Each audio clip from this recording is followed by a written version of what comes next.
Dukung terus channel ini dan jangan lupa tekan tombol like dan subscribe-nya. Jika ada kesalahan pada gambar, harap dimaklumi. Karena alur cerita novel dan komik sedikit berbeda. Prajurit muda, tolong, itu senjata kita. Prajurit muda, kamu tidak bisa melakukan ini pada kami. Apa jadinya kami tanpa senjata kami? Itu benar, aku bahkan tidak menggunakan pedang, itu hanya tongkat besi. Roh pedang tidak akan membutuhkan tongkat besi. Itu benar, milik saya hanya tongkat besi, mengapa Anda harus mengambilnya juga? Pada saat itu, tempat itu dipenuhi dengan suara bentrok. Ada yang kesal dan menangis, ada yang dalam amarah yang membara, sementara sejumlah kecil orang tersenyum sinis. 3 pembudidaya yang telah memperoleh pedang kuno tiba-tiba bergegas menuju Suke dan mengelilinginya dengan niat membunuh yang jelas terlihat di wajah mereka. Kembalikan pedangku, bajingan, dan milikku. Kembalikan kedua pedangku. Suke berdiri di sana dengan acuh tak acuh dan melipat tangannya di depan dadanya. Sekarang, tenang semua orang, katanya. Aku pasti telah membuat roh pedang ketakutan sehingga itu memberiku semua senjatamu. Sekarang antre dan ambil senjatamu. Aku tidak akan masuk ke garis apapun, dasar brengsek. Lemparkan saja semua senjata yang telah kamu curi ke sini dan mereka akan dikembalikan ke pemiliknya, karena semua senjata itu diukir dengan cap pribadi pemiliknya. Dan kemudian kerumunan itu meledak lagi menjadi tangisan yang tidak puas. Suke kemudian menyapu pandangannya dengan dingin ke semua orang di kerumunan. Kalian bodoh tidak tahu apa-apa, katanya. Apakah kamu tidak tahu bahwa cincin penyimpananku tidak seperti cincin penyimpanan lainnya? Itu rentan untuk menelan senjata, dan jika kamu meninggalkan sesuatu di dalamnya untuk waktu yang terlalu singkat, sesuatu yang buruk akan terjadi pada senjatamu. Itu, bahkan mungkin menyempurnakan senjatamu. Berhentilah memuntahkan omong kosong, dasar bangsat, teriak kultivator dengan marah. Tidak ada cincin penyimpanan di dunia yang dapat memperbaiki senjata. Aku memperingatkanmu, kembalikan senjataku sekarang, atau yang lain. Suke mengangkat alisnya dan tertawa dingin. Jadi, kamu tidak percaya padaku, ya? Dia berkata. Baiklah, aku akan mengembalikannya padamu, tapi aku tidak akan bertanggung jawab atas apa yang terjadi pada senjatamu. Apa yang kamu katakan tentang senjatamu? Sebuah tongkat besi. Juga, kembalikan senjata kakakku. Itu tongkat besi. Baik, batang besi dan tongkat besi. Ah, terserahlah, apa bedanya? Ini dia, senjatamu. Setelah mencari di dalam cincin penyimpanannya untuk sementara waktu, Suke tiba-tiba mengeluarkan 2 jarum besi yang identik dan menyerahkannya kepada pembudidaya. Ya, 2 jarum yang sangat tipis. Namun mereka berkilau dengan cahaya yang sangat aneh, seolah-olah mereka baru saja dipoles. Karena itu, jarum-jarum ini terlihat sangat indah. Tapi tunggu, ada yang salah. Ini tidak benar. Bukankah pembudidaya mengatakan bahwa senjatanya adalah batang besi dan tongkat besi? Lalu mengapa dia malah diberi 2 jarum? Jelas ada sesuatu yang sangat salah. Seluruh kerumunan telah tercengang dalam keheningan oleh pemandangan yang telah terbentang tepat di depan mata mereka. Jarum. Senjata mereka adalah batang besi dan tongkat besi sebelum mereka dibawa ke dalam ring penyimpanan. Bagaimana mereka berubah menjadi jarum ketika mereka keluar? Trik macam apa yang dimainkan bajingan itu di sini? Sementara pertanyaan melintas di benak semua orang pada saat itu, kultivator yang bersangkutan sendiri tidak dapat menemukan kata-kata untuk diucapkan. Ini karena dia memperhatikan bahwa di salah satu jarum, memang ada cap pribadinya sendiri. Senjata saya, gumam si pembudidaya. Bagaimana bisa seperti ini? Pernahkah kamu mendengar ungkapan, menggiling batang besi menjadi jarum, jawab Suke. Aku sudah memberitahumu bahwa cincin penyimpananku memiliki kebiasaan buruk dan kamu tidak percaya padaku. Dan seperti yang kamu lihat, itu telah mengubah batang besimu menjadi jarum. Ekspresi Suke menunjukkan simpati, seolah-olah tidak ada yang bisa dia lakukan untuk itu. Tetapi sebenarnya, dia telah mengatur fungsi pemulihan dalam sistem pada 1%, yang berarti 99% dari apapun yang disimpan di dalam cincin penyimpanan akan tetap ada di sana. Tentu saja, hanya dengan 1% batang besi, yang Anda dapatkan hanyalah jarum kecil. Semua orang di ruangan itu sama-sama tercengang ketika mereka menyadari bahwa pembudidaya telah mengkonfirmasi bahwa ada cap di jarumnya, yang berarti itu benar-benar batang besinya. Tapi, bagaimana jadinya seperti ini? Bagaimana cincin penyimpanan bisa mengubah semua senjata itu? Karena punya kebiasaan buruk? Bagaimana itu bisa memiliki cacat yang begitu aneh? Juga, apa omong kosong tentang menggiling batang besi menjadi jarum? Orang ini pasti kehilangan kelerengnya. Kultivator yang sama kemudian mengajukan pertanyaan lain setelah menjadi benar-benar bodoh selama beberapa saat. Lalu bagaimana dengan tongkat besi kakakku? Apa yang terjadi di sana? Sederhana, jawab Suke. Karena ungkapan, menggiling tongkat besi menjadi jarum. Pada titik ini, seluruh orang banyak tercengang mendengar jawaban membingungkan Suke sementara Suke sendiri bertindak seolah-olah jawabannya masuk akal secara logis. Kerumunan telah melihat orang-orang berbohong sebelumnya, tetapi mereka belum pernah melihat orang melakukannya tanpa malu-malu sebelumnya. Pertama batang besi telah digiling menjadi jarum, kemudian tongkat besi telah digiling menjadi jarum juga. Bagaimana dua hal yang berbeda berubah menjadi hal yang sama pada akhirnya? Bagaimana jika seseorang telah mencari pedang mereka? Apakah dia akan memanggil frasa lain yang berbunyi, menggiling pedang menjadi jarum? Sekarang, siapa lagi yang akan meminta senjata mereka? Suke bertanya kepada orang banyak. Tahukah kau, sebenarnya aku adalah orang yang jujur meskipun memiliki pesonaku? Jadi jika ada yang ingin mendapatkan senjatanya maka aku akan segera mengembalikannya. Apa aku terlihat seperti pencuri serakah yang akan menjaga barang milik orang lain? Ayolah, siapapun. Untuk apa kalian semua bertingkah malu-malu? Ayolah, ini bukan waktunya untuk tutup mulut. Semua orang di sana saling memandang dengan keraguan di mata mereka. Tidak ada yang mengatakan sepatah kata pun. Mereka sangat terkejut dengan batang besi menggiling menjadi jarum Suke sehingga tidak ada yang berani meminta senjata mereka sendiri. Lagi pula, siapa yang ingin senjata dan instrumen mereka yang sangat berharga, yang telah dibuat dan diperoleh melalui kerja keras, berubah menjadi jarum? Melihat bahwa semua orang sekarang waspada dan tidak bisa berkata-kata, hati Suke dipenuhi dengan semacam kebanggaan dan kegembiraan tertentu. Sekali lagi, Act of King telah memukau semua orang dengan akting tangguhnya yang luar biasa. Dengan serangkaian pemberitahuan tentang akting tangguhnya yang sukses terngiang di telinganya, Suke berdeham dengan keras dan berbicara kepada orang banyak dengan nada angkuh. Biarkan saya jujur dengan Anda, katanya, jika Anda mengambil senjata Anda sekarang, Anda akan menemukan bahwa semuanya telah berubah menjadi jarum. Anda harus menunggu selama 49 hari sebelum mengambilnya. Saat itu, Anda akan menemukan bahwa tidak hanya senjatamu yang berukuran sama dan tanpa goresan, mereka juga akan meningkat kualitasnya setidaknya 2 kali lipat. Apa itu? Bagaimana kamu akan mendapatkan senjatamu setelah 49 hari, kamu bertanya? Sudut bibir Suke sedikit melengkung. Dia kemudian menatap langsung ke mata Zhang Liun dan menepuk dadanya sendiri. Tanyakan saja namaku di Sekte Pedang Giok dan kamu akan mendapatkan senjatamu. Adapun metode pengumpulannya, ambil satu saja dan lari. Apakah ini benar? Seseorang bertanya. Apakah kualitas senjata saya akan meningkat setelah 49 hari? Astaga, luar biasa. Terima kasih banyak, prajurit muda. Permintaan maafku yang paling rendah, prajurit muda. Aku menyesali perlakuan tidak sopanku padamu sebelumnya. Kami akan mengumpulkan senjata kami di Sekte Pedang Giok ketika saatnya tiba. Terima kasih, prajurit muda. Bagaimanapun, Sekte Pedang Giok adalah sekolah terkenal. Mengapa mereka mencuri senjata kita? Prajurit muda ini telah dibawa ke sini oleh Zhang Liun sendiri. Saya yakin kita bisa mempercayainya. Pada saat itu, banyak pembudidaya meletus menjadi seruan gembira. Tampaknya tidak ada yang meragukan Suke lagi.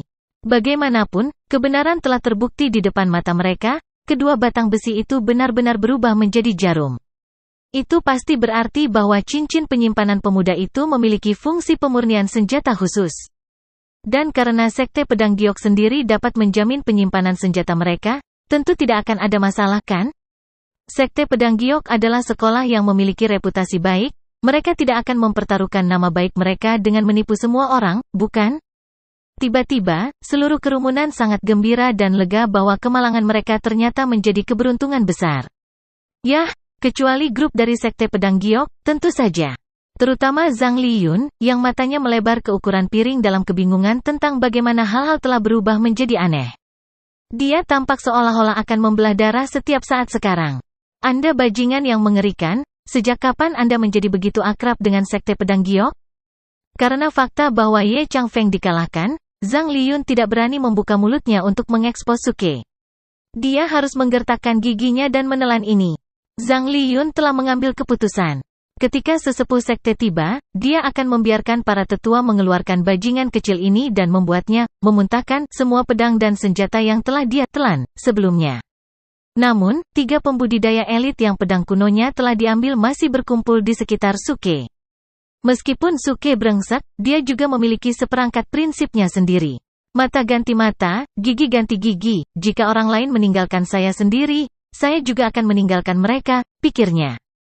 Dari 3 pembudidaya, hanya si Tusang yang membuatnya marah.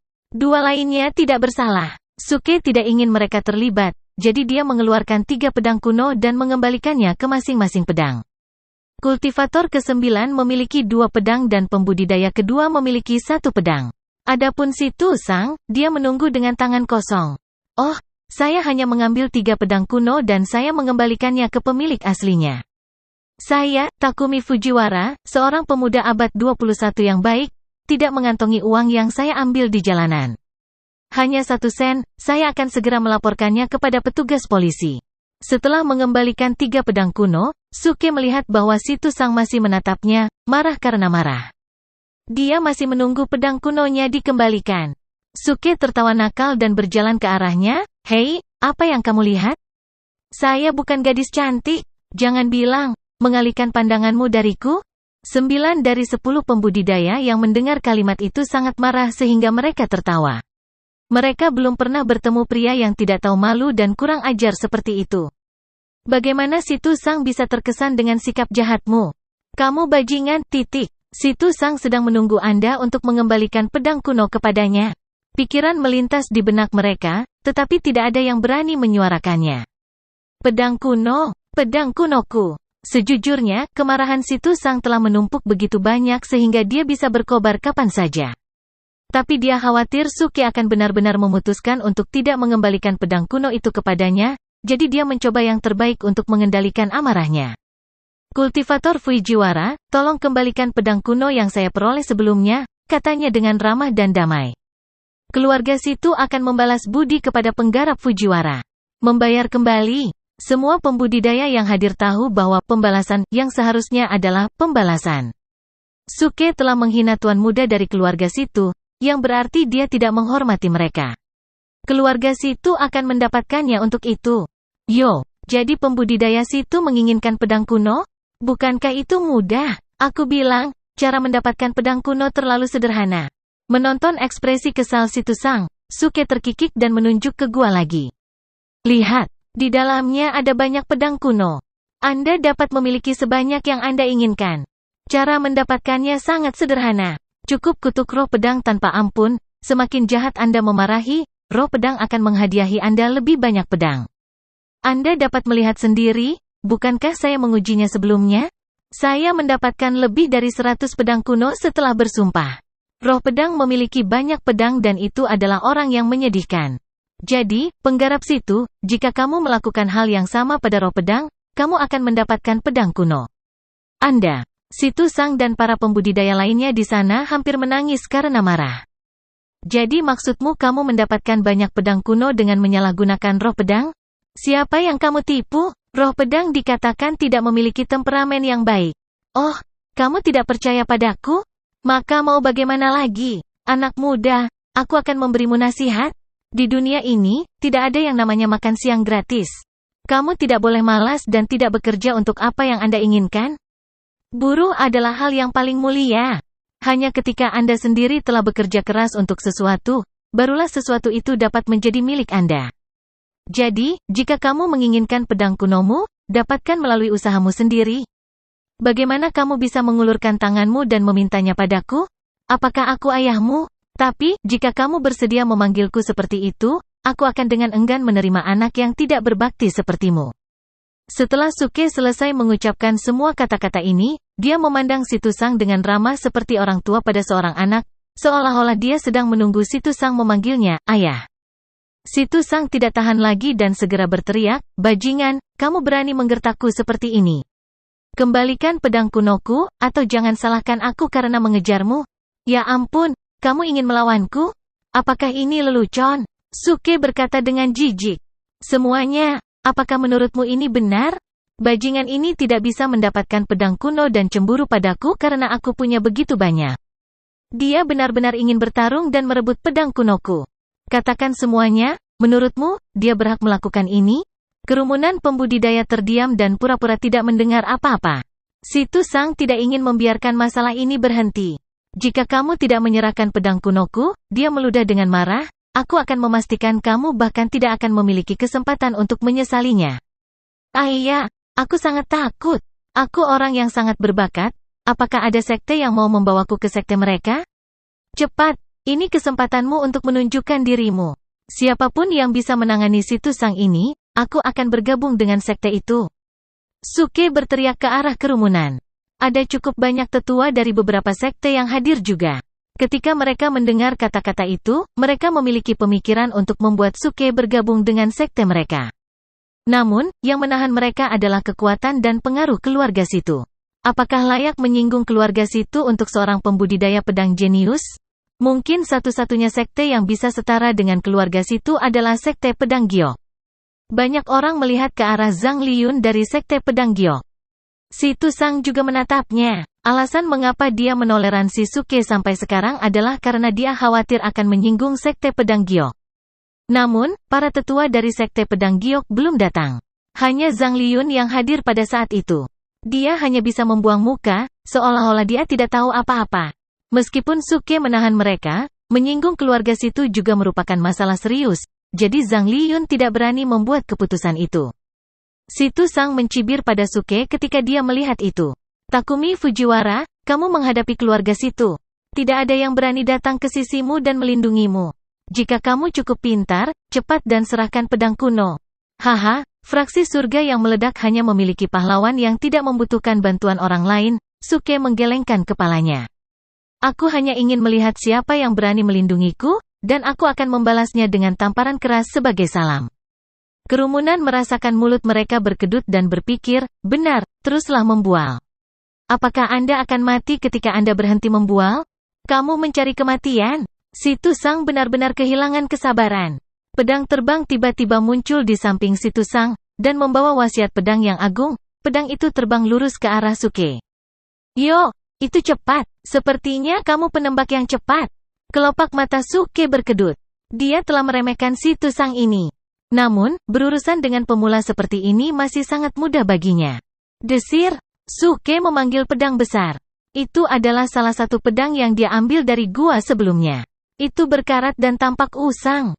Denting, suara renyah terdengar. Pedang si Tu Sang langsung diblokir oleh pedang lebar. Karat jatuh dari pedang karena dampaknya. Si Tu Sang meringkuk bibirnya dan dengan nada merendahkan, dia menggoda, kamu ingin melawanku dengan pedang kuno? Itu bodoh. Meskipun asal-usulnya luar biasa, mereka telah menjadi potongan-potongan besi tua seiring waktu. Bagaimana kamu mengharapkannya, bertarung denganku dengan itu? Pergilah ke neraka. Saat dia selesai berbicara, dia membuat gerakan tiba-tiba dengan kakinya dan pedang tajam yang terbang mulai mengeluarkan suara bersenandung. Itu melesat ke arah Suke seperti kilat. Suke berdiri di posisinya, tidak bergerak sama sekali. Ia bahkan memejamkan matanya perlahan. Terkesiap, semua orang menghirup seteguk udara dingin. Apakah orang ini sudah gila? Teknik pedang si Tu Sang terkenal setelah Ye Changfeng. Dia benar-benar berani menutup matanya? Apakah dia ingin mati? Namun, sesaat sebelum pedang si Tu Sang menyentuh Suke, Suke tiba-tiba mengangkat kedua tangannya, memegang pedang itu. Matanya sekarang terbuka lebar dan dia meraung keras, Demacia. Ledakan. Sebuah kekuatan yang kuat pecah dan gelombang gempa susulan menyapu segala arah. Pedang raksasa itu kemudian jatuh ke arah si Tu Sang. Kecepatan dan kekuatan yang meledak darinya pada saat itu sekarang telah mengejutkan semua orang di sana. Bahkan si Tu Sang benar-benar terpesona oleh kekuatan hebat yang baru saja dia saksikan. Postur tubuhnya menjadi tidak stabil dan ekspresi ngeri muncul di wajahnya. Dia adalah orang yang paling dekat dengan Suke, jadi dia adalah orang pertama yang benar-benar merasakan tahap kultivasinya yang sebenarnya, tahap bayi asli, level 9. Hidup Demacia! Suke mengeluarkan kekuatan penuhnya sebagai petarung tahap bayi asli level 9 tanpa menahan apapun. Pada saat itu, sensasi kegembiraan yang dia rasakan bergetar di seluruh tubuhnya benar-benar tak tertandingi. Ketika ditambah dengan ucapan panjang umur Demacia, dia tahu bahwa dia baru saja mencapai level tertinggi dari akting tangguh. Apakah ada masalah sekarang? Tentu saja tidak. Bang! Pada saat berikutnya, kekuatan pedang raksasa mengirim si Tusang terbang, dan seluruh tubuhnya terbanting langsung ke dinding batu, meninggalkan depresi retak di sana. Si Tusang menjerit kesakitan dan menyemburkan seteguk besar darah. Wajahnya menjadi pucat pasi, tapi dia tidak punya waktu untuk menyembuhkan lukanya sekarang. Yang bisa dia lakukan hanyalah menatap Suke dengan ngeri, hampir tidak bisa mempercayai apa yang baru saja terjadi. Bagaimana ini mungkin? Dia berhasil bertanya. Panggung bayi asli level 9. Siapa kamu? Pada saat yang sama, semua orang di kerumunan akhirnya pulih dari kebingungan mereka dan menyadari potensi sebenarnya dari Suke dari langkah terakhirnya. Seseorang dengan kekuatan seorang pejuang tahap bayi asli level 9 jelas tak tertandingi di antara bakat-bakat ini, layak untuk dihormati dan dikagumi semua orang. Lagi pula, bahkan Ye Changfeng yang perkasa, pendekar pedang legendaris, baru saja memasuki tahap bayi asli level 4 baru-baru ini. Untuk seseorang semuda Suke yang sudah mencapai tahap bayi asli level 9, ada kemungkinan dia bisa mengalahkan Ye Changfeng, bahkan dengan ilmu pedangnya yang buruk. Semua orang menahan napas untuk mengantisipasi apa yang akan terjadi selanjutnya, dan ekspresi terkejut terlihat di wajah orang banyak. Bahkan para tetua dari faksi utama terpaku di tempat dengan rahang terbuka. Mereka hampir tidak percaya dengan apa yang telah mereka lihat. Ternyata pemuda itu telah menyembunyikan kekuatan aslinya selama ini. Dia sudah mencapai tahap bayi asli level 9, benar-benar tidak perlu baginya untuk repot dengan para amatir ini yang berada di level 3 atau 4 tahap bayi asli terbaik. Kemudian, dering notifikasi muncul di benak Suke. Ding! Selamat menjadi tuan rumah, Suke, karena berhasil bertindak tangguh. 160 poin tangguh bertindak dihargai. Sudut bibir Suke melengkung. Ya, dipaksa untuk bertindak keras tetap dianggap sebagai tindakan yang tangguh. Selama ada kesempatan, dia harus selalu bersikap tegar. Namun, satu aturan penting tentang bertindak tangguh adalah waktu. Bertindak tegas harus selalu dilakukan secara moderat dan tidak pernah dilakukan secara berlebihan. Sederhananya, dia harus bertindak keras di tempat kejadian pada saat yang terbaik. Teman-temanku yang terhormat, kata Suke kepada orang banyak, sudah waktunya bagi diriku yang rendah hati untuk memasuki katakombe pedang.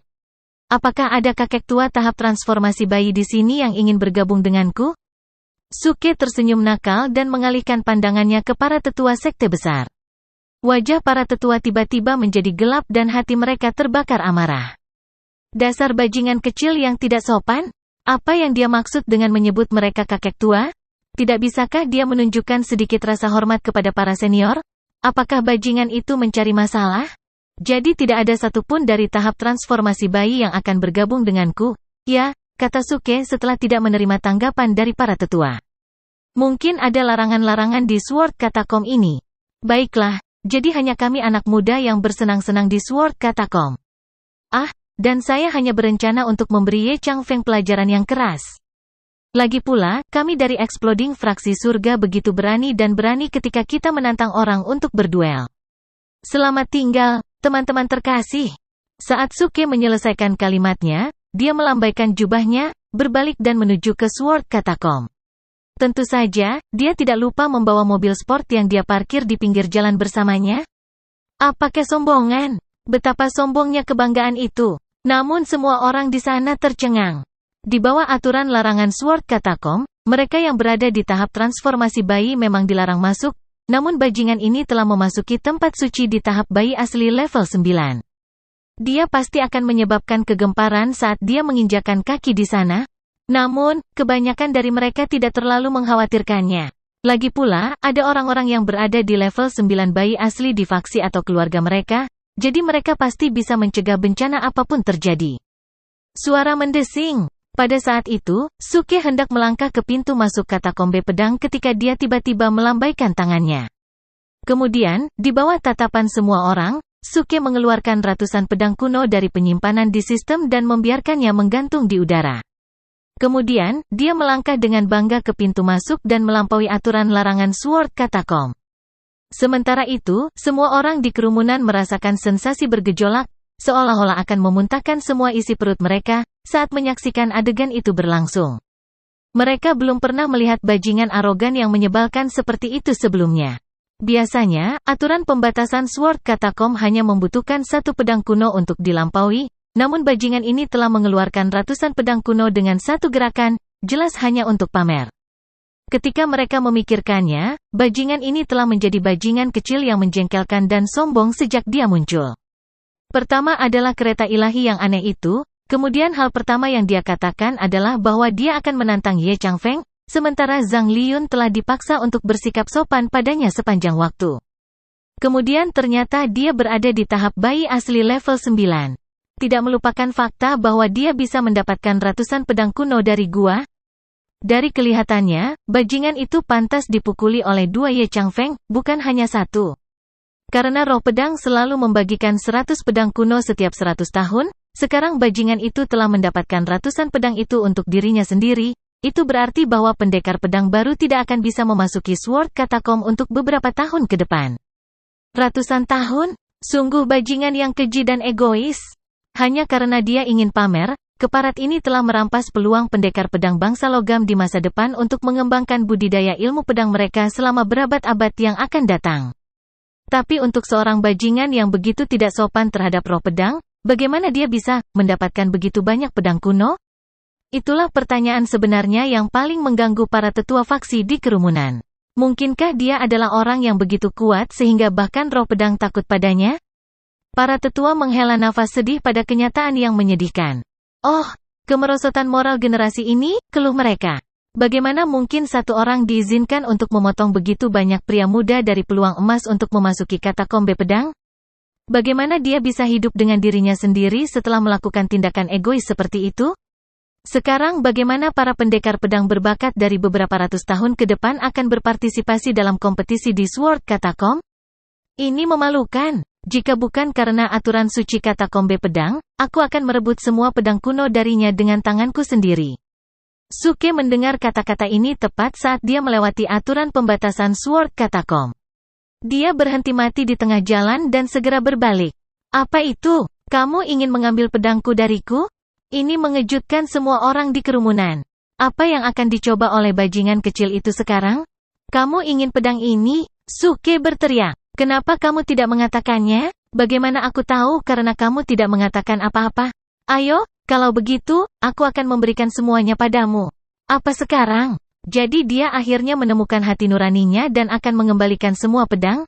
Ketika para tetua mendengar hal ini, hati mereka langsung terbuka kepada pemuda itu. Tetap saja, tidak ada cara bagi mereka untuk mengetahui apa yang dia rencanakan setelah menyatakan bahwa dia akan mengembalikan semua pedang. Suke memanggil sistem di benaknya dan menginstruksikan, sistem, kecuali satu pedang, pulihkan sisa pedang kuno di 99%. Ding, pemulihan berhasil. Selamat kepada tuan rumah karena mendapatkan 2000 poin Weapon Refining Essence. Penyimpanan berhasil. Suara mendesing. Dalam sekejap, sisa pedang kuno muncul dari ketiadaan di udara, kecuali pedang lebar yang dipegang Suke di tangannya. Pedang itu tiba-tiba menyusut, berubah menjadi ratusan demi ratusan jarum besi yang tergantung di udara. Sebelum orang banyak bisa bereaksi, Suke tersenyum licik dan berkata, "Ayo, semuanya. Saya, dari fraksi surga yang meledak, akan memberi Anda semua hadiah besar." Hujan turun, jarum besi. Tepat saat kata-kata itu diucapkan, pedang kuno yang semuanya berubah menjadi jarum menghujani kerumunan seperti hujan mematikan dari surga. Desir, desir, desir, lebih dari 100 jarum besi yang berkilauan dengan cahaya dilemparkan dari langit ke arah tetua dari berbagai klan seperti hujan lebat. Setiap jarum diselimuti dengan kekuatan kuat Suke. Semuanya berhasil mengenai banyak sesepuh dari berbagai klan. Jarum tidak akan membunuh siapapun. Tetapi karena ini merupakan langkah yang tidak terduga oleh Suke, para tetua tidak siap dan tidak dapat bereaksi tepat waktu. Mereka dipukul secara langsung dan sangat kesakitan. Persetan, kamu bajingan yang tak tahu malu, ini adalah serangan diam-diam. Aku akan melawanmu. Para tetua dari berbagai klan berteriak marah dan memelototi Suke. Suke tersenyum nakal pada mereka, dan melompat ke pintu masuk katakombe pedang, membawa pedang kunonya. Langkah ini membuat sesepuh dan menatap mereka tidak dapat melakukan apapun pada Suke. Mereka hanya bisa terus mengutuk dan memaki Suke. Kata-kata seperti anak nakal kurang ajar, bajingan tak tahu malu, dan keluar jika Anda punya nyali, dimuntahkan dari mulut sesepuh, tapi hanya itu yang bisa mereka lakukan. Namun, ketika Suke mendengar semua ini, dia melompat keluar lagi, muncul di depan orang banyak lagi. Dia memiliki senyum licik di wajahnya. Bagaimana? Aku keluar sekarang? Ayo, datang dan tangkap aku jika kamu bisa. Kerumunan pembudidaya terkejut. Orang ini mencari kematian. Dia benar-benar berani memprovokasi tetua lebih jauh. Beberapa tetua tahap transformasi bayi tertegun sejenak dan tidak membuang waktu untuk bergegas menuju Suke. Suke mundur kembali ke pintu masuk katakombe pedang yang dilindungi oleh mantra pemikat yang membatasi. Dia terus mengganggu sesepuh dengan ejekannya. Oh tidak, aku di dalam lagi. Ayo jemput aku menunggu pertarungan dengan kalian semua. Para tetua marah. Bajingan, keluar lagi jika kamu berani, mereka berteriak. Oke, aku keluar lagi. Suke melangkah keluar lagi. Kali ini, para tetua bersiap dan menggunakan teknik mereka untuk menyerang Suke. Suke sudah mengantisipasi gerakan mereka, dan sesaat setelah dia melangkah keluar, dia mundur lagi. Aku di dalam lagi. Ledakan. Serangan dari sesepuh meledak ke mantra pembatasan dan membuat suara yang luar biasa keras. Para sesepuh segera menjadi pucat, dan mereka mundur beberapa langkah karena benturan yang keras. Ketika seseorang menyerang mantra-mantra pembatasan, apakah itu disengaja atau tidak, mantra itu akan mengunci mereka dan mereka akan menerima kerusakan yang setara dengan kekuatan jiwa mereka. Namun, sesepuh juga berhati-hati karena serangan yang mereka lakukan hanyalah serangan biasa. Oleh karena itu, mereka hanya menderita sedikit kerusakan, tetapi mereka tidak berani menyerang secara sembrono lagi. Di sisi lain, Suke menjadi kecanduan menggoda sesepuh. Dia melompat masuk dan keluar dari batasan di pintu masuk Sword Katakom, terus-menerus membuat jab pada sesepuh dan menantang mereka untuk menyerangnya. Lihat, aku keluar lagi. Bukankah kalian semua ingin memberiku pelajaran? Ayo cepat, apa kalian tidak punya nyali untuk menyerangku? Yo, aku di dalam sekarang? Aku keluar lagi? Jadi pertarungannya masih berlanjut? Jika tidak, aku akan masuk lagi? Aku benar-benar akan masuk sekarang? Selamat tinggal. Mulut orang banyak berkedut, tetapi tidak ada yang berbicara.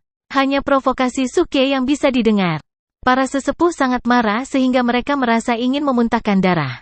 Mereka tidak bisa melakukan apapun pada Suke sama sekali. Mereka hanya menutup mata mereka, tidak terlihat, tidak terpikirkan.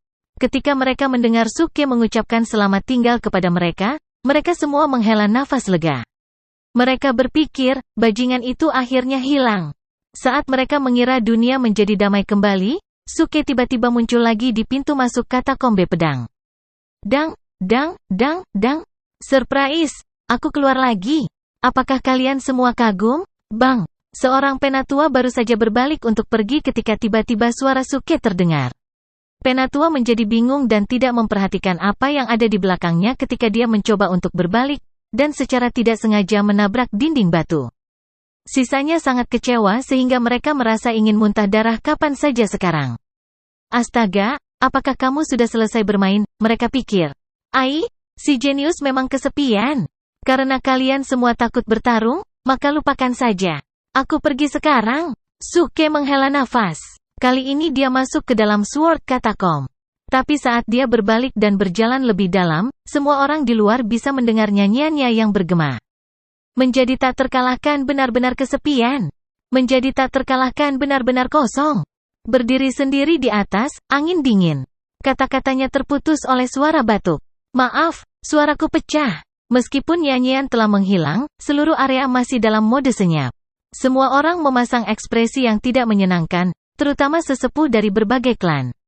Mereka sangat kesal sehingga mereka tampak siap meledak kapan saja seperti satu tong mesiu.